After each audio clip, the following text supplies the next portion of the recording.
The story begins when our two main protagonists called Taichi and his childhood friend Rin are on their way to Rin's tennis practice. While on the road, Taichi saves Rin from being hit by a bicycle, but suddenly a magic spell comes out of nowhere and targets Taichi. He pushes out Rin and tells her to stay clear, but just as the magic is about to swallow him, Rin runs back in at the last moment and holds him tightly, allowing the magic hole to teleport them to a different land. After their arrival, Rin is still unconscious and Taichi desperately tries to wake her up, and when she finally awakens, she is happy to see his face. They also realize that the world they are currently in is much different to the world they'd come from, so they decide to wander around to try and find anyone who could possibly help them. As they wander around, they meet their first beast, and it happens to be an obsidian horse. Taichi tries to play the brave role of a hero and fight the horse, but his attempts are futile. But luckily, a group of adventurers are nearby, and upon seeing them, they intervene and manage to save the day. They kill the horse and use its meat to prepare dinner. Later on, the adventurers take Taichi and Rin back to their village, the city of Aspire. They lend Taichi some silver coins to help him and Rin start a new life there.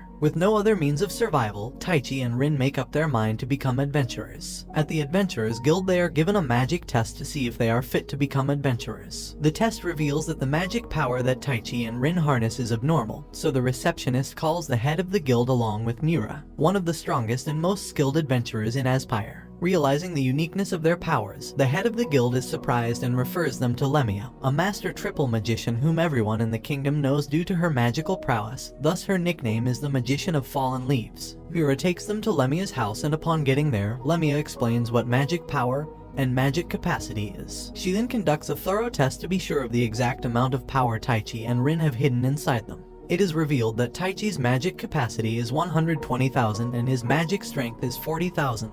Which is astounding, as these are the highest stats Lemia has ever seen. Normally, humans with a capacity of over 10,000 and strength of over 2,000 can become knights or royal mages. On the other hand, Rin has a decent magic capacity of 37,000 and strength of 5,000.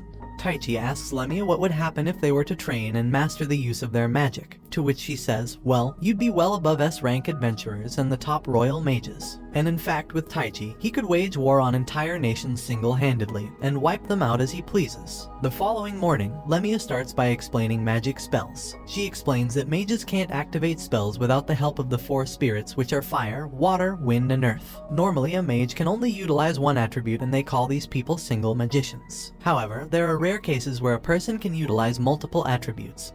For example, Mura is a dual magician capable of using both fire and earth, and Lemia is capable of using fire, water, and wind, hence why she is a master triple magician. Lemia then reveals that Rin is a quad magician who's able to use all four attributes, which is an extremely rare case, almost unheard of. Dying to find out what his attribute is, Lemia teases him, saying she has no clue, then explains that he's not actually a mage, he's a sorcerer, which comes much to his surprise. Lemia says he's what we would call a unique magician. Mages use magic spells, but a sorcerer uses sorcery. Mura explains the difference is that magic spells are cast by borrowing the power of the spirits, but sorcery doesn't need that as a however, in order to do so, Lemia explains that the sorcerer needs to forge pacts with the spirits he commands, and the power born from such a powerful bond is leagues above what mages can wield. Asking him if he now understands why she said he'd have the power to destroy entire nations, Lemia makes them her apprentices, and her motive is to teach them how to control and use their powers effectively. Later on, the Lemia schedules a training session for both Taichi and Rin. Taichi doesn't seem to understand how to use his power at all, as even the most basic spell was difficult for him to master. On the other hand, Rin is a fast learner and learned how to control her fire powers. She even created a new kind of flame. Rin goes to check on Taichi, and after seeing that he wasn't doing too well, she tries to help him concentrate, which helps Taichi to finally cast his first magic spell. After 3 weeks of training, Lemia conducts their graduation exam. The exam is composed of a series of fights between Taichi, Rin, and some beasts. However, Taichi and Rin manage to defeat all of the beasts effortlessly. Later in the night, Lemia throws a huge feast for them. She also tells them that she was going to release them the next day so they could pursue their dreams of becoming adventurers. After the party, Taichi goes to bed but hears a voice and they have a conversation, and the voice goes on to promise that they're going to meet soon. Rin and Taichi return back to the city of Aspire. They go over to the guild to complete their registration as adventurers. They start spending their days doing minor tasks as E-ranked adventurers. One day, the head of the guild gives Taichi and Rin a task to investigate the issue of goods being stolen as they are being transported to Aspire. Taichi is shocked to find out that the same task given to them was already given to 2 other D-ranked adventurers, but the D ranks failed. The head of the guild decided to add an extra reward, which would come in form of a promotion from E to D-ranked adventurers. On their way to complete the quest, Rin stops to buy some fruits but is discouraged as the fruits are too pricey. However, she still buys some anyway. She further inquires the reason for the increase in price, to which the seller explains that it's due to the shortage of food supplies coming into Aspire. Later that night, Taichi and Rin go to a bar to get some information from the bartender. In order to get the information he needs, Taichi beats up everyone in the bar. Terrified, the bartender explains everything to him. He tells Taichi that a man gave some people who work at the bar a contract, but they didn't fulfill it because a different set of thieves had already stolen the goods before them. He also confesses that he sold some artifacts and food stuff that were found by the entrance of Aspire. After leaving the bar, Taichi and Rin decide to go back home, but on their journey they notice that they're being followed. It turns out that someone had sent a group of assassins to try and eliminate them. However, they are no match for Taichi as he demonstrates his power, making them run. But one of the assassins gets left behind. Taichi takes the girl back to the guild and requests that nothing be done to the girl. The next day, Mura invites Taichi and Rin over to ask if they would be able to follow her on a mission.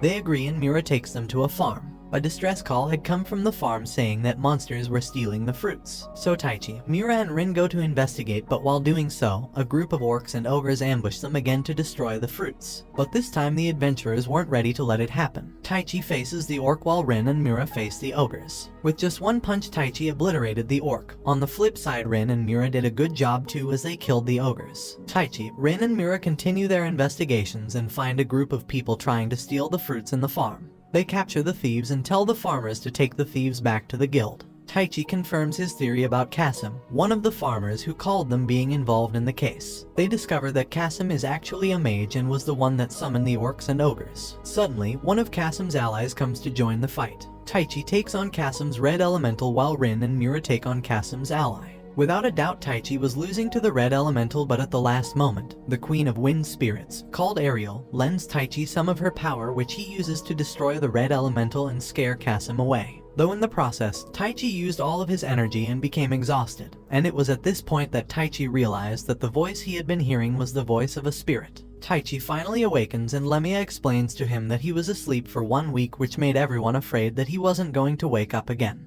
After eating, Taichi goes back to Aspire, but before leaving, Lemia tells him that she has finally figured out his specialty magic. She tells him that he is a summoner, one of the rarest types of sorcerers in the world that can directly call upon elemental spirits and their powers, in his case Ariel. Back at Aspire, Taichi sees 2 men trying to assault a woman, so he goes over to help. The woman reveals that she was the assassin that he took to the guild. She also tells him that she had changed her ways and was now working for the guild. She informs him about a manor that had been rumored to be harboring the thieves that were stealing all the goods in Aspire. Taichi accompanies her to the manor and they force their way in by overpowering the guards. When they finally enter, Taichi notices a piece of paper which reveals a plot to use goblins to attack the city. The goblins are situated directly under the city and will be released once the right time comes. Meanwhile, Mura was abducted by some assassins but is quickly rescued by Rin.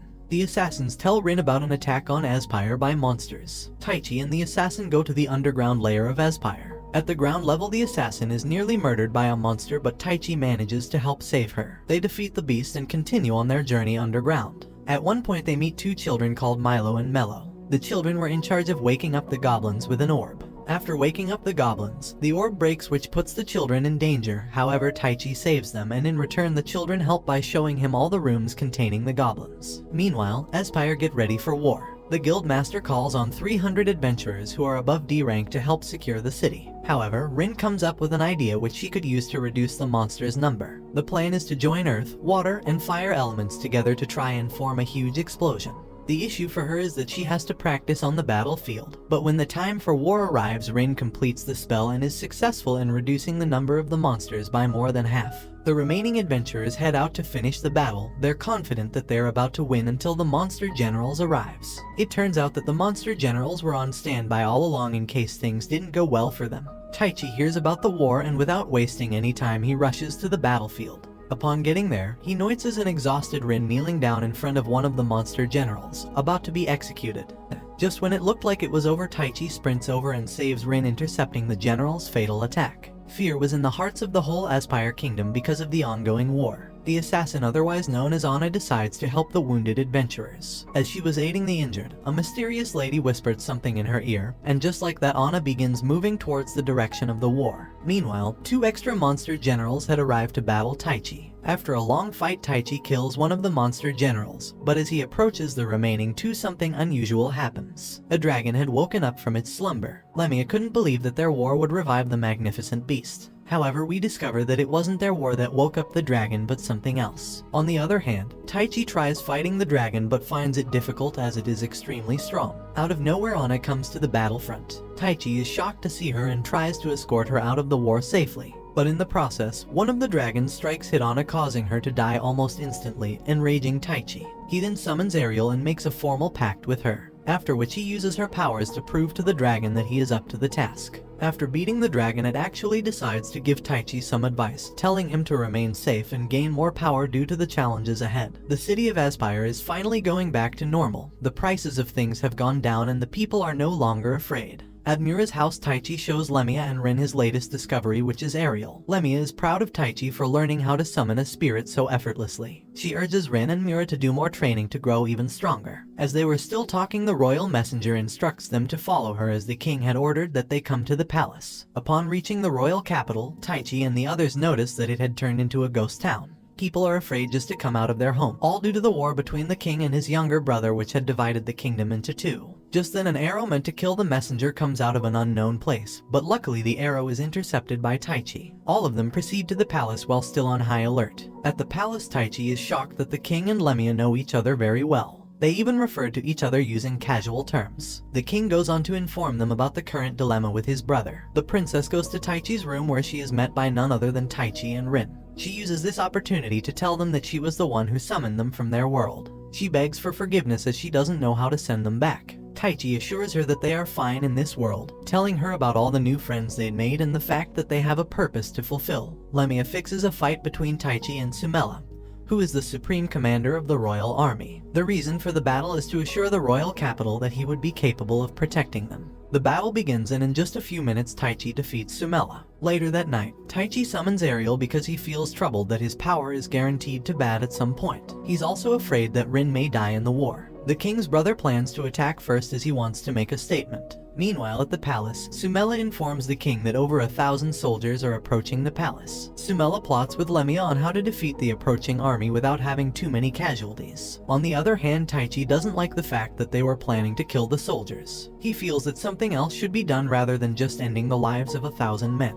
Later that night, Rin calls Taichi over to her room as she's scared that the war is going to end horribly for everyone. Taichi notices that something is off, and so he decides to close the window and hide Rin. His instincts were proven correct as an assassin came over to try and kill him and Rin. But just as they were about to catch him, the assassin takes his own life by jumping out of the window. After a while, the time had finally come and 1,000 men were approaching the royal capital. Taichi uses wind to break the earth in order to stop the men from crossing over. However, the men are equipped with magic rings which lets them cast magic. The issue with this kind of ring is that it uses up all the wielder's strength, eventually killing he or she. Lemia was happy to know that they were ending themselves by using the ring, but Taichi didn't like this one bit. Rin casts a spell which electrocutes all of them, making them become paralyzed. The royal army then goes and takes all of the soldiers to prison. Taichi and his friends are rewarded with weapons for their astounding performance. Mura picks up a small sword, Rin picks a staff, Lemia chooses a ring, and Taichi takes a katana. They all then go for some training.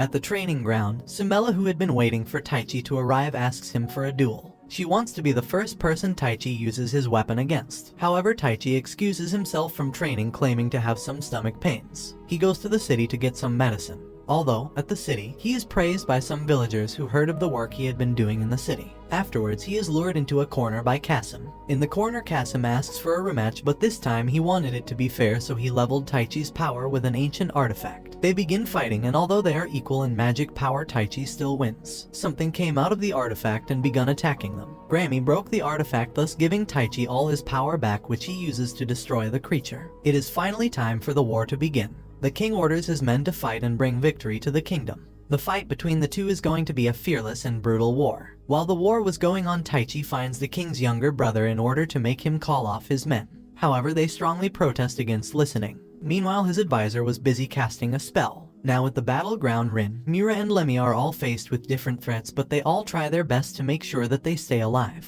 In the meantime, and still with the king's younger brother, the advisor finally completes the spell which turns all the soldiers, both dead and alive, into zombies. The spell has similarities with a mind spell called Blood Rhapsody, which is a type of spell that turns humans into bloodthirsty beasts, and was cast on the Elenstein kingdom. The beasts born out of this spell fear neither death nor injury. Every soldier at the battleground was affected by this spell. Even the king's younger brother and those working for him are being attacked. And shockingly, the man who cast the spell on the kingdom turned into a beast himself. On the other hand, Taichi is deciding if it is worth it to kill all of the soldiers on the battlefield. After much contemplation, he decides to use Ariel's power to destroy every single soldier on the battlefield. However, he is stopped by Ariel, who tells him that she had been lying to him, further explaining that her true power is more than what she had shown him. After saying this, she changes into her true form. Seemingly, she was actually a sylphid, which according to legend, is the queen of the spirits. Just by summoning her, the spell breaks and all of the soldiers become normal. After a while, Taichi then uses Sylphid's power to destroy the man that cast the spell, but before killing him, the man reveals to Taichi that the Supreme Goddess's plan is to use him as a sword and shield. In that moment, Taichi finally wakes up from his slumber. Apparently, after using the power of Sylphid, he had become unconscious and had slept for a few days. Upon waking up, Lemia thanks him for stopping the war. Due to his well-deserved victory over their enemies, the town becomes its normal self. Taichi, Rin, Mira, and Lemia are also given rewards in abundance, while Taichi is given title of advisor to the royal army. On the other hand, the king's younger brother is beheaded for all his crimes against the country. Later on, Taichi and his friends leave the kingdom and are heading for the city of Aspire. But before leaving, the princess promises to get them back to their world no matter what it would take. And this brings the anime to an end. Don't forget to like and subscribe if you enjoyed, and turn on the notification bell so you never miss out on another video. Until next time, take care.